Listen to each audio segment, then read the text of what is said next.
don't have to date or do any of that anymore. Well, I'll go even further. I am so glad I'm not hot anymore. Fuck you for laughing at that. No, I am glad. No, look, at my peak, I was like a 7, and that was only if you were like really drunk and I didn't talk a lot. So it's fine. I know. I'm glad. I have friends though my age, and they're getting surgeries and injections to look younger. A lot of them want to get the attention of younger men.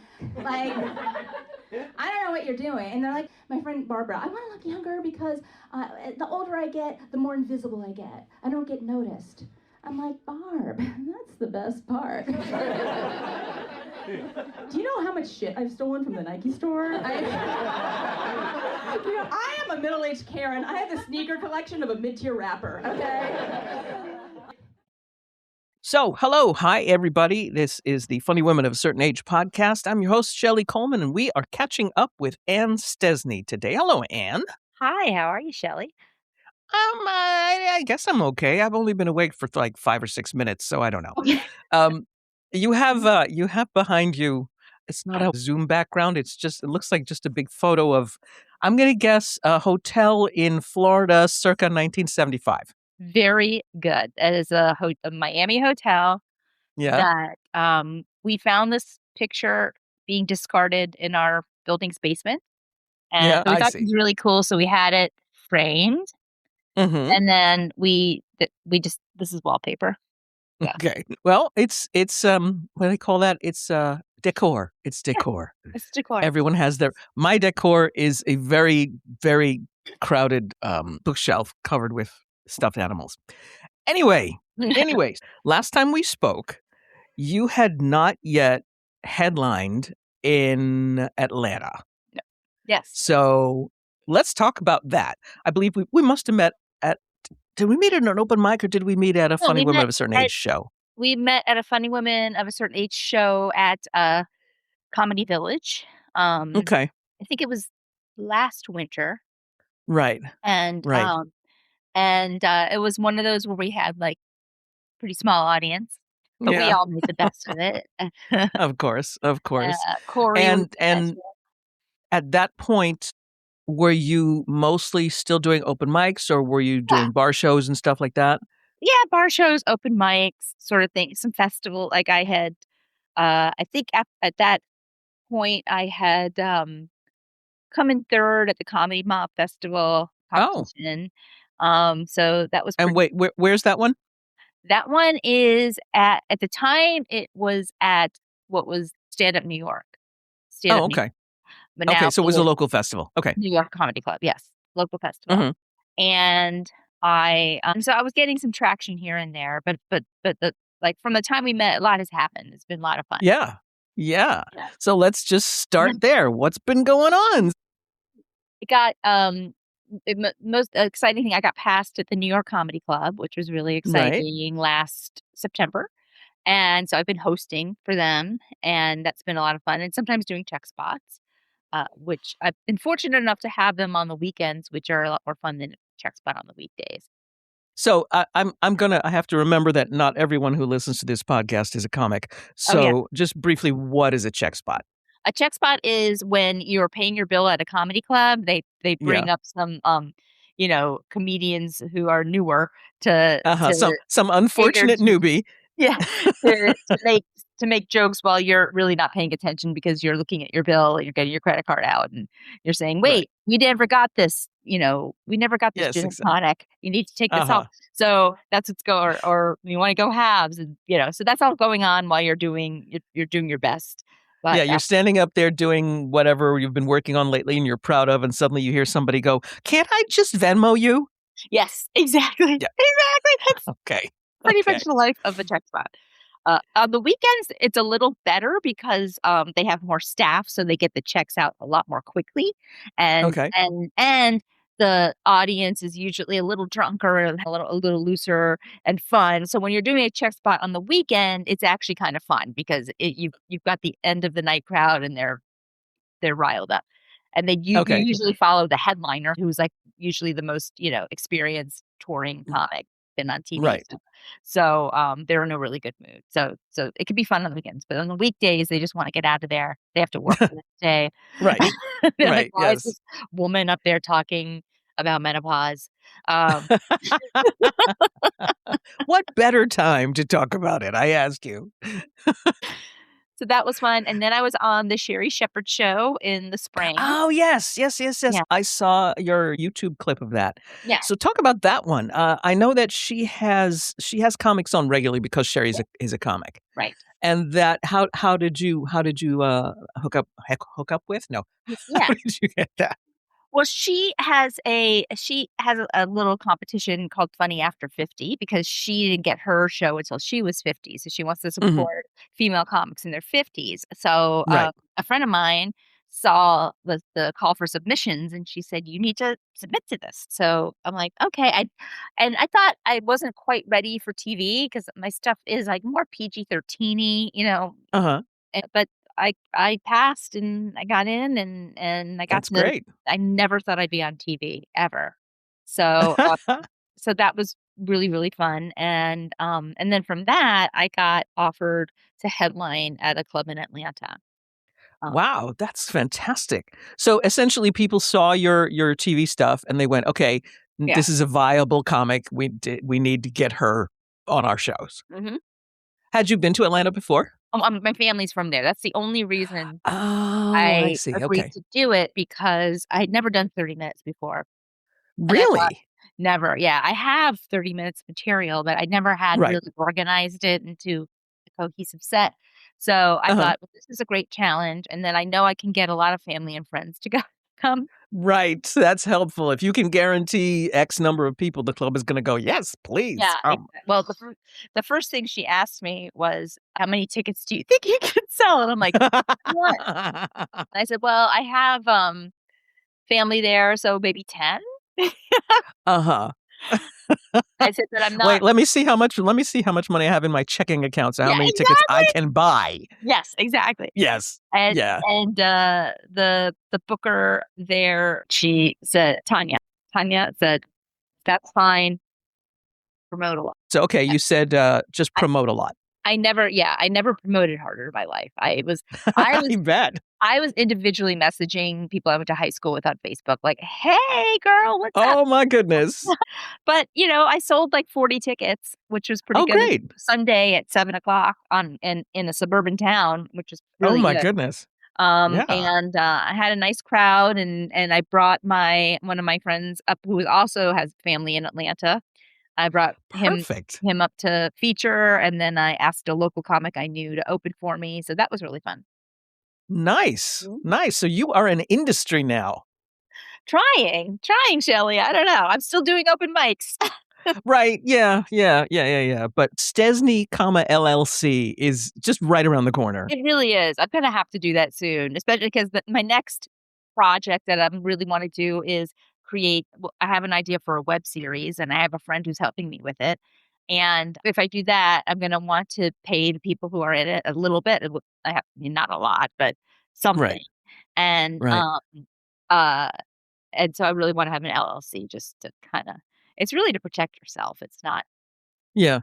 It doesn't make a difference. But come on, it looks really good on business cards and I was going to say letterhead, but nobody uses paper, so exactly. Just on your website. It looks good when you tell people to pay that, and I'm starting getting, New York Comedy Club pays really nicely out of all the clubs I've ever performed at. Oh, good. Yeah, New York Comedy Club I think pays pretty well. Yeah, that's good. What's the going rate? I've only hosted. Average. Yeah, I get usually I think it's $125 for the weekday and $135 for the weekend for hosting. Yeah, cool. Which I'm decent. And sometimes she says you do 2 or 3 in a row. So then that's really nice. But then you won't hear from her again for like over a month. So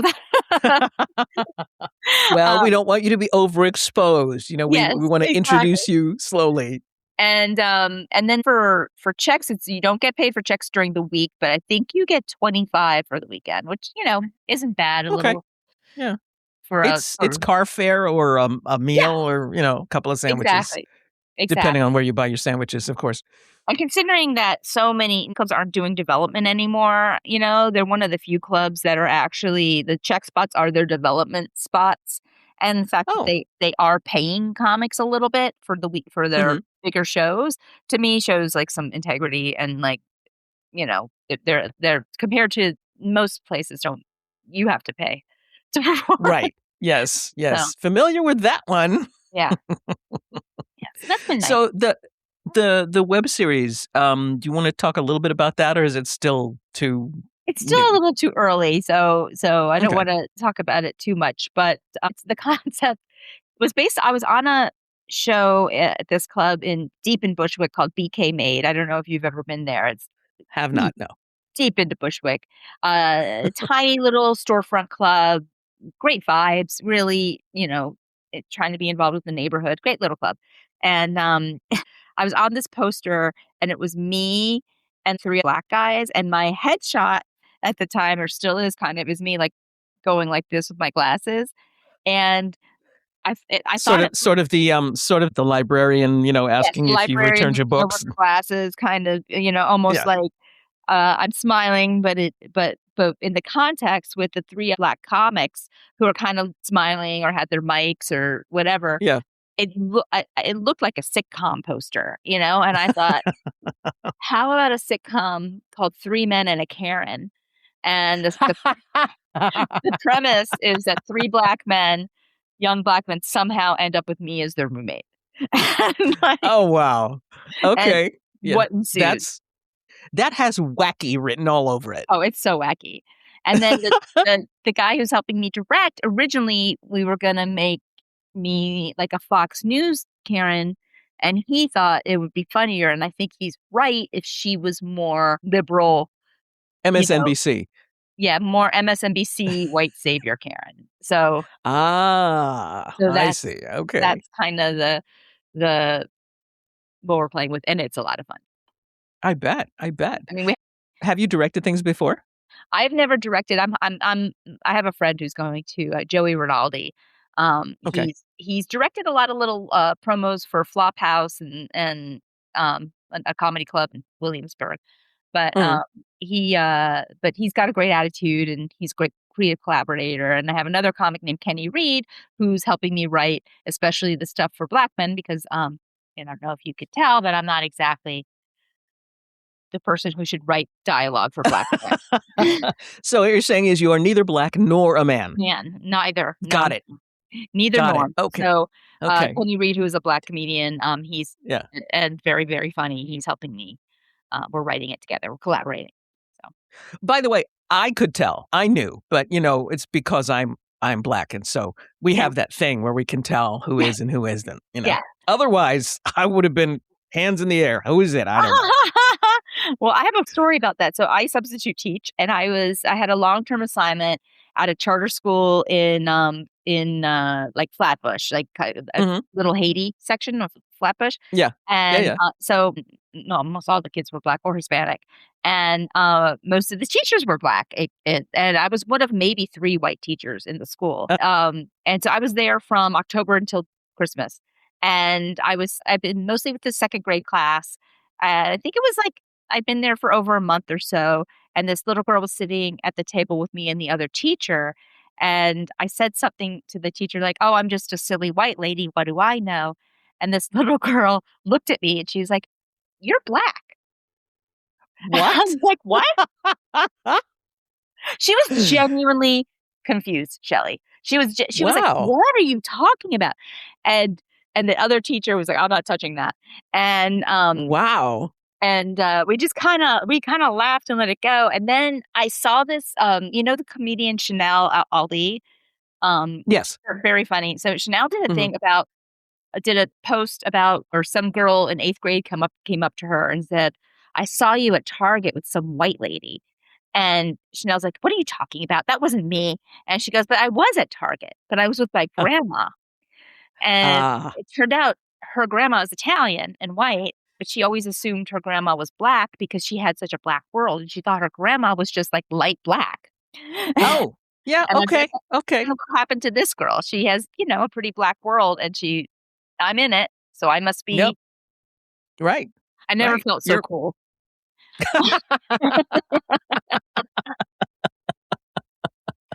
You know what? If you're collecting points toward your black card, that's definitely at least 5 points right there. I mean, well, I went into that school like a total white lady, and then the next thing you know, I'm shouting things at the kids like, "Make it make sense."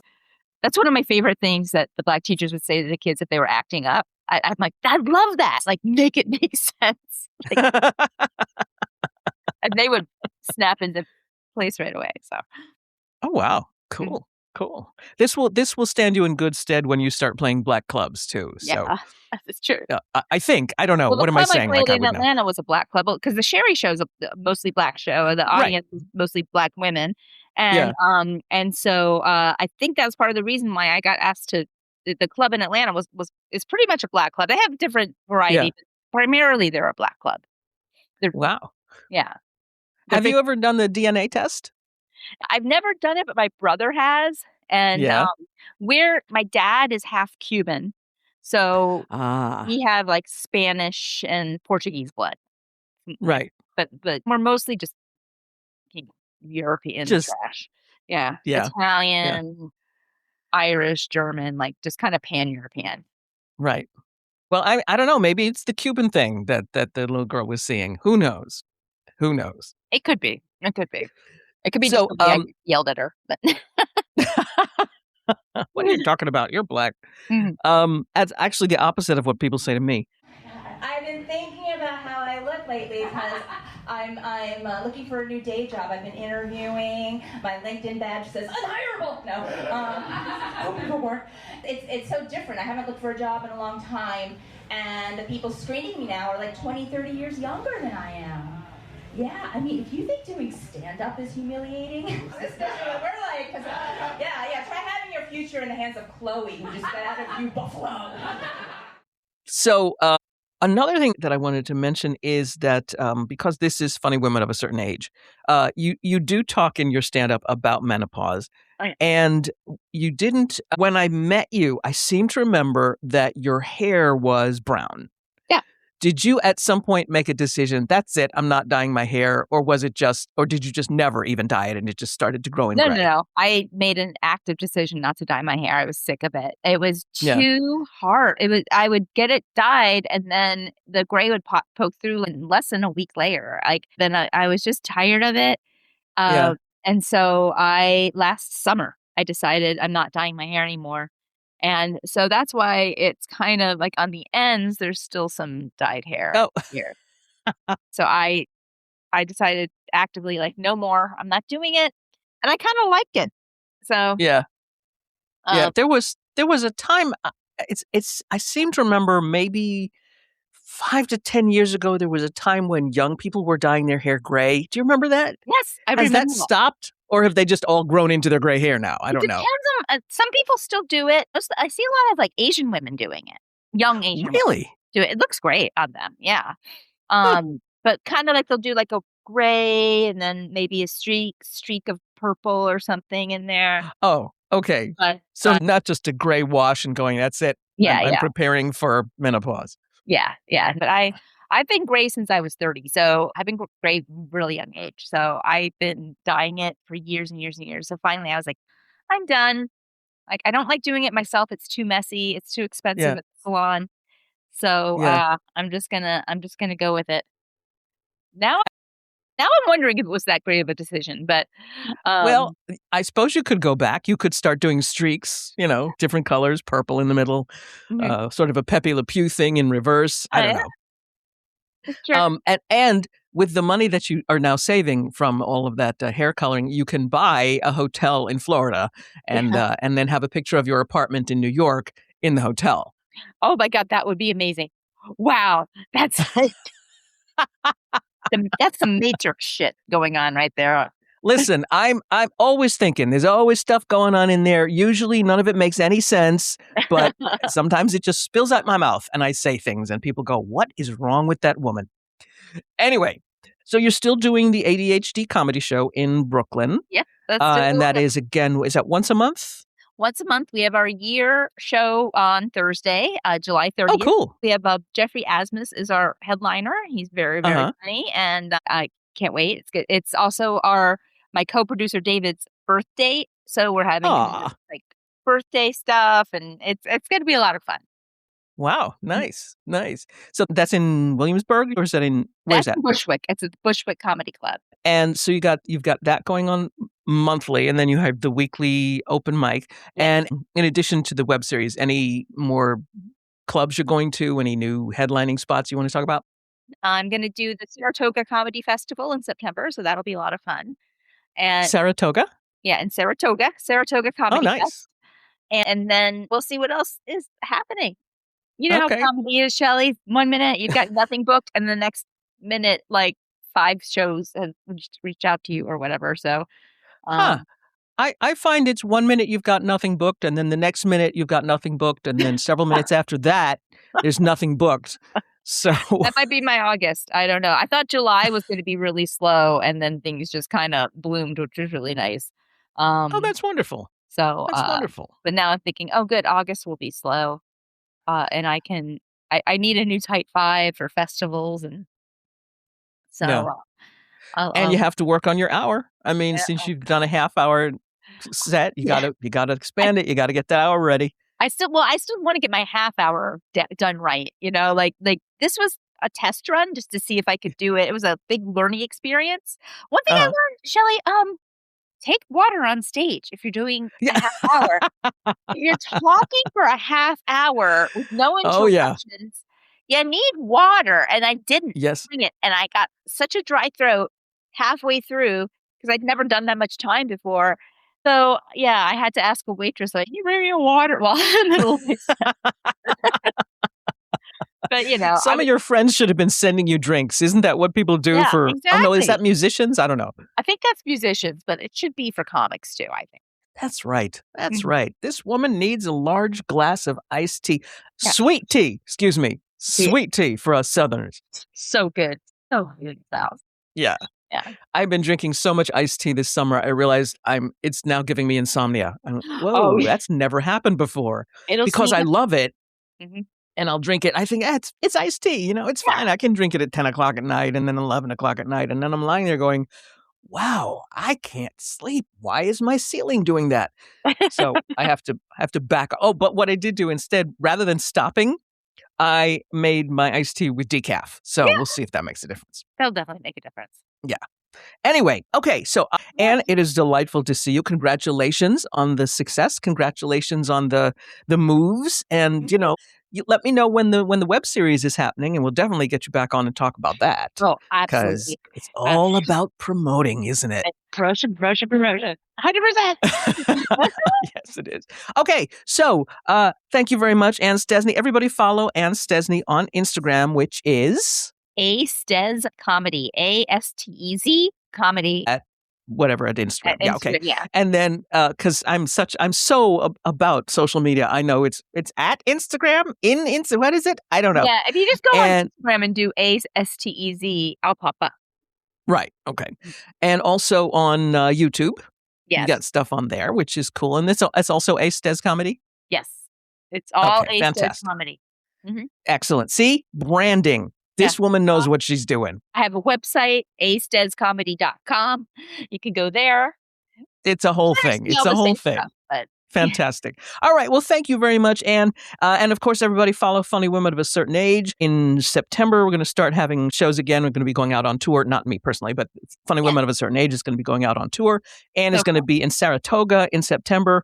I'm going to be at CVS later today. And that's it. So thank you very much for your time, Anne. Just say bye.